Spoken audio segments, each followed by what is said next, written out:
Here's some good YouTube footage for tomorrow. Dude, the Nutcracker is already no more. It's like even better if someone lost a finger and I had it on tape. I mean, not that I'm hoping that happens, but if it does, that'd be cool to have it on tape. I'm not saying.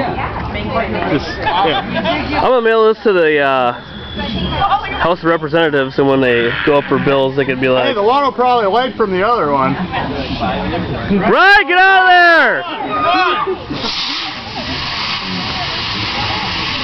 That comes out of his mouth.